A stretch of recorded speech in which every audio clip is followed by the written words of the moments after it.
Bonjour, bonsoir et bon après-midi, mesdames et messieurs. Je vous salue tous au nom de la RDC dans la République démocratique du Congo, notre beau pays. Ibwebe no bampangina muno, zina muno manandeke, ibwe nitu bien. Donc aujourd'hui, mesdames et messieurs, nous allons lire sur les livres qui dénotent le petit dictionnaire des infractions. Donc ce sont les sanctions en général en droit congolais. Donc, le livre est écrit par Pierre Tekireni, le docteur en droit, mis à jour par Pierre Akelado, il est professeur ordinaire. Avant de commencer, mes très chers compatriotes, mesdames et messieurs, nous allons lire sur une note. Homicide, c'est une infraction commise sans l'intention de donner la mort, même si la mort s'en est suivie. Par exemple, coups et blessures. Maître, c'est un homicide commis volontairement sans préméditation. Assassinat, c'est lorsque le maître a été commis avec préméditation. Donc, nous allons lire sur les tables des matières un mot d'introduction. Donc, A, nous avons pourquoi s'intéresser aux infractions. B, nous sommes tout concernés. C, 10 points de vue juridique. 1, ou bien la première question, donc qu'est-ce qu'une infraction? D, comment est sanctionnée l'infraction? 3, quelles sont les sortes de peines prévues par la loi?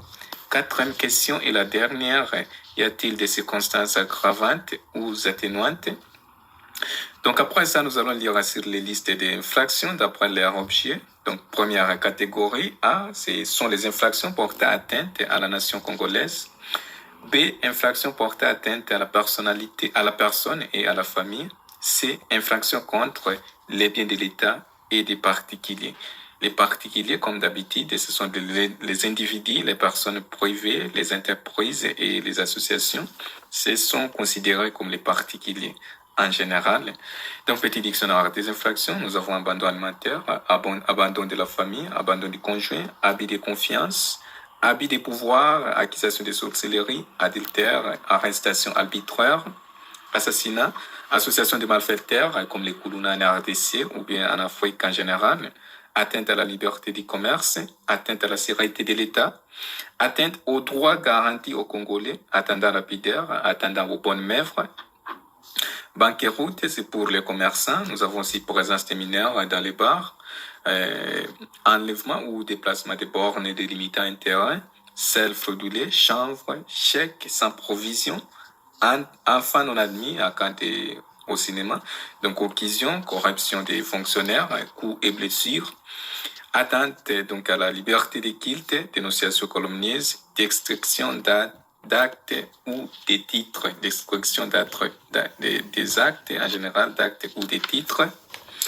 Nous avons aussi destruction des biens appartenant à autrui, détournement des biens de l'État, détournement des main-d'œuvre, détournement d'objets saisis, diffamation, injure, évocation d'animaux, violation des domiciles, outrage à emblème national comme les drapeaux, empoisonnement, épreuve superstitieuse, escroquerie, c'est vol et paresse, extorsion, c'est vol par force, falsification des sceaux, faux bruit, faux en écriture, livellerie, c'est impossible à payer, d'après un service donné, homicide, c'est mettre sans intention de donner la mort, même si la mort s'en est suivie, image et écrit contraire aux bonnes mèvres, incendie volontaire, injure publique, infrasse publique, interdiction des maisons de prostitution, menace, maître, non-assistance à personne en danger, objet contraire aux bonnes mèvres, offense envers le chef de l'État, le président de la République, outrage et violence contre les autorités publiques, outrage public aux bonnes mèvres. Nous avons prostitution, provocation à la désobéissance civile, recel d'objets, rétention illicite des documents, violation du secret professionnel, espionnage, c'est la vente illégale des maisons ou bien d'une parcelle, tapage nocturne, refus ou bien faux témoignage en justice, torture corporelle, trafic d'influence, tribalisme et racisme, tromperie en matière commerciale, usure ou prêt à l'intérêt excessif, usurpation des fonds publics, viol, violence et voie de fait, et puis vol. Donc, mesdames et messieurs, comme d'habitude, nous allons commencer sur les mots d'introduction. Donc, un mot d'introduction. A. Pourquoi s'intéresser aux infractions? Que répondre si on demande pourquoi s'intéresse-t-on aux maladies? C'est une question. C'est évidemment parce qu'elles constituent un danger pour l'organisme humain. Donc, il faut donc lutter contre elles et toutes les maladies en général. De même, les infractions constituent un danger mortel pour l'organisme social. Les infractions entravent les bonnes relations entre les citoyens et avec les autorités. Elles provoquent une profonde méfiance dans la société. Elles transforment l'argent en instrument d'exploitation au lieu qu'il soit un moyen d'entraide ou bien aide mutuelle entre des personnes. Donc, devant une épidémie grave, aucun homme de bonne volonté ne peut rester indifférent. Personne ne peut dire, citation, « Cela ne me regarde pas, je ne suis pas docteur », fin de citation. Mais sans être docteur, il y a toujours moyen d'apporter son aide dans la lutte contre l'épidémie. Un simple citoyen peut-il lutter contre la corruption? Donc, il aura déjà fait un grand pas lorsqu'il s'enforcera d'y voir clair. Il faut savoir appeler les choses par leur nom. Certaines manières d'agir sont entrées donc dans les œuvres, cependant la loi les qualifie d'infractions. Il est nécessaire de les savoir, il est nécessaire de connaître les peines qu'on risque d'encourir. Les mal qu'on les connaît, qu'on les peut appeler par son nom, on apprend à l'éviter. Donc on peut s'en défendre efficacement, on peut aussi aider les autres à s'en dégager. Voilà qui doit éveiller donc l'attention de tous les citoyens de bonne volonté, chacun dans son coin a la possibilité de travailler à rendre les relations plus humaines en luttant contre les laisser-aller et la corruption. B, nous sommes tous concernés. La maladie appelle infraction, concerne et interpelle tout le monde. Nous pouvons donc en effet en souffrir, soit que nous sommes directement victimes, soit qu'elle frappe un membre de la famille, un ami ou une connaissance. Nous pouvons aussi être ceux ou celles qui, consciemment ou involontairement, en facilitant la propagation, soit comme auteurs, soit comme complices ou généralement par toutes sortes de comportements irresponsables. Aussi, dans la lutte et la prévention contre l'infraction, nous devons tous nous sentir concernés. Il est irresponsable de se mettre à l'écart en se donnant bonne conscience de ces phrases, des genres et donc du genre, citation, « Moi j'ai pris, moi je suis croyant, moi je suis musulman ou bien chrétien, moi je suis un père ou bien une mère de famille sérieux. » L'idée même de l'infraction se trouve loin de mes intentions et je n'ai rien à voir avec ce qui se livre à la délinquance. Fin de citation. Qui peut prétendre d'avoir rien à se rapprocher, jeter la pierre aux autres et non seulement une attitude pointateuse, mais aussi un marque manifeste de charité. Or, précisément, le respect de la loi et de la justice constitue le premier pas vers la charité. Dans la lutte contre la maladie appelle infraction, nous tous avons l'obligation morale d'aider nos frères, de les éclairer sur leurs devoirs envers la société. Nous nous devons de porter secours à ceux qui sont victimes de cette épidémie. Chacun, là où il se trouve, dans la communauté religieuse, chrétienne ou d'autres à laquelle il appartient, doit participer à cet effort, lequel contribue à préparer une société meilleure où régnera la paix et la justice en vue du royaume de Dieu. C'est du point de vue juridique. Les infractions sont constituées par la violation d'une loi ou d'un règlement pour les non-observations duquel une peine a été prévue par l'autorité compétente. Ces peines sont établies pour assurer le respect des droits définis par la loi ou les règlements. Donc, comment savoir si ce qu'on me rapproche constitue vraiment une infraction?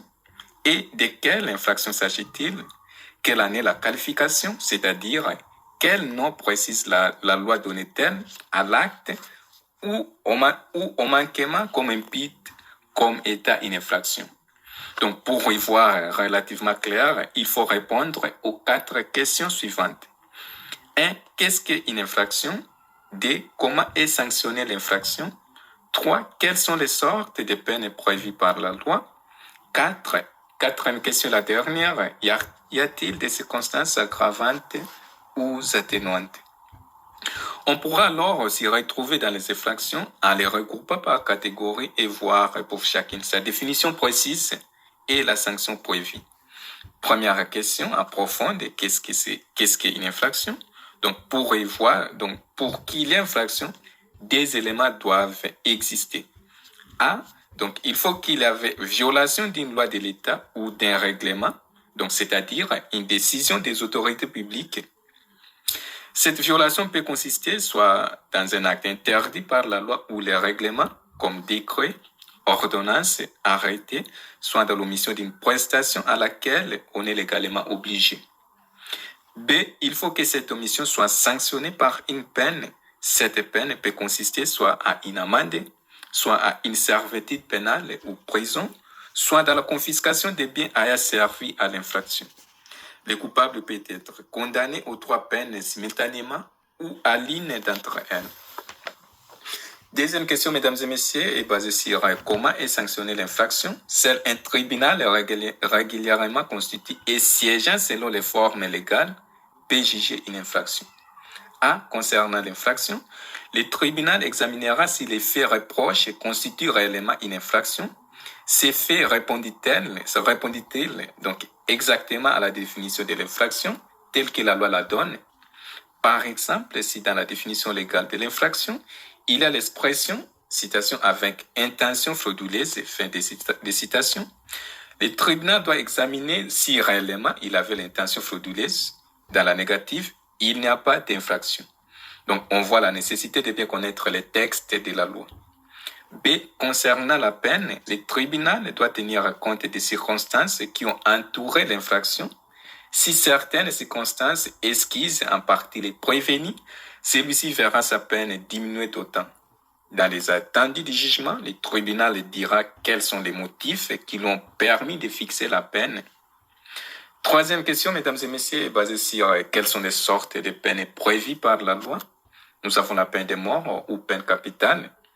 Donc, elle est exécutée conformément à la loi. Elle est exécutée conformément à la loi par pendaison pour les civils, par fusillade pour les militaires ou bien le coup d'effet.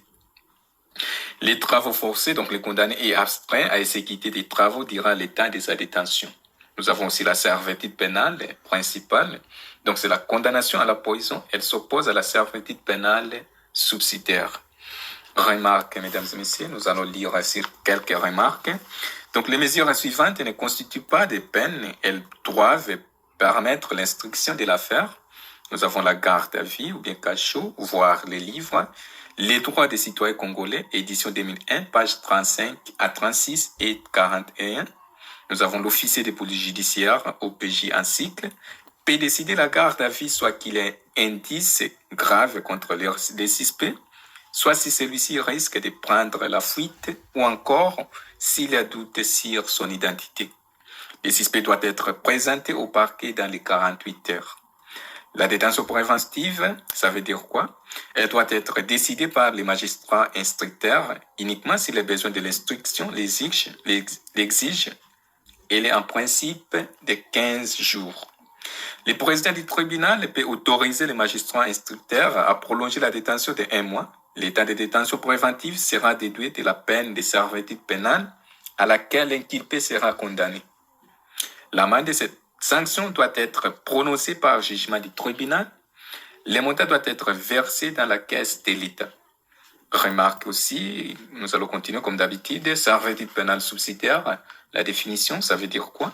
Donc, c'est la condamnation à une peine de prison en cas de non-paiement de l'amende à laquelle le coupable avait d'abord été condamné. Elle ne peut dépasser 6 mois. Nous avons aussi un amende transactionnelle, c'est le montant année fixé par l'OPJ, l'officier de police judiciaire, qui doit délivrer une quittance. La personne supposée en infraction peut refuser de payer à l'OPJ. Donc, dans ce cas, l'OPJ présentera la personne devant l'officier du ministère public pour la suite éventuelle de la procédure. La personne concernée pourra réclamer d'être présentée au juge compétent. Dommages et intérêts, définition, mesdames et messieurs, ce sont des sommes à payer à titre de réparation civile à la personne qui a été victime de l'infraction ou qui a subi des dommages. Restitution, ça veut dire quoi? Définition. Donc, c'est la décision du tribunal qui permet donc à la victime de rentrer en possession des biens qui lui ont été dérobés. Les faits de justice, ils ne constituent pas une sanction. Ils sont à charge de la partie qui a perdu le procès. À défaut de paiement, il a lié à contrainte par corps, peine de prison subsidiaire qui ne peut dépasser 6 mois. Après ça, mesdames et messieurs, nous avons la confiscation des biens, nous avons la confiscation générale et la confiscation spéciale. La confiscation générale, ça veut dire quoi? Donc, c'est porté sur tous les biens du condamné avant 1986. Elle a été prononcée contre l'auteur du détournement des biens publics et des vols de substances précieuses. Elle est depuis supprimée en droit commun. Elle ne subsiste que dans les codes de justice militaire en cas de détournement des dernières publiques, d'insoumission, de désortion et d'infliction contre la sécurité de l'État en cas de guerre, de trahison ou lorsque les faits reproches est punissable de plus de 5 ans de servitude pénale principale. La confiscation spéciale concerne les objets qui ont servi à commettre l'infraction. Donc, les biens confisqués deviennent propriété de l'État, propriété privée de l'État. Quatrième question, la dernière est basée, donc, y a-t-il des circonstances aggravantes ou atténuantes? Donc, les tribunaux doivent mesurer la peine au degré de responsabilité de l'accusé. A, les circonstances aggravantes, elles rendent donc la responsabilité plus grande, la sanction sera plus sévère. Par exemple, nous avons la préméditation. Donc, le coupable a préparé soigneusement l'infraction. Il n'a pas agi de façon spontanée, mais délibérée et réfléchie. L'abus d'autorité, le coupable a accusé du fait qu'il était fonctionnaire, éducateur, parent de la victime pour commettre l'infraction. B, les circonstances atténuantes plutôt. Par exemple, nous avons la légitime défense. Le prévenu n'a fait que résister à une agression injuste de façon proportionnelle à l'agression. L'état de nécessité, il agit sous la pression d'une nécessité impossible à éviter. C, nous avons les causes de non-imputabilité. La responsabilité personnelle n'est pas retenue lorsqu'il s'agit d'enfants mineurs de moins de 16 ans accomplis, d'handicapés mentaux, de personnes ayant agi sous la contrainte tant physique que morale. Donc, nous allons lire quelques remarques aussi, mesdames et messieurs. Nous allons continuer. On a indiqué pour chaque infraction la sanction prévue par la loi, la servitude pénale ou peine de prison. La loi laisse au juge la possibilité d'adapter la peine à la responsabilité réelle du prévenu. Elle prévoit par exemple une peine de 6 mois à 2 ans de servitude pénale. L'amende, donc, dont le taux n'est pas indiqué par suite des modifications dues aux fluctuations de la monnaie. L'indication est ou signifie que le juge peut condamner soit à la prison servitude pénale, soit à l'amende, soit aux deux simultanément. Après ça, nous avons une liste des infractions générales d'après leur objet. Donc, il existe énormément d'infractions. Pour s'y reconnaître facilement, on les a classées ci-après, d'après leur objet. Par exemple, une personne cachait un objet volé par un ami. On consulte la liste des infractions énumérées en C. Au deuxième paragraphe, on trouve un D, détention illégale du bien d'autrui. L'infraction de recel d'objets, on se reporte alors à la liste alphabétique des infractions au mot recel où on trouve la définition de l'infraction ainsi que les peines prévues. Première catégorie ou bien A, nous avons les infractions portant atteinte à la nation congolaise. Et nous avons atteinte à l'autorité de l'État. D, atteinte à la sécurité publique et à la paix sociale. 3, atteinte à la confiance due à l'administration.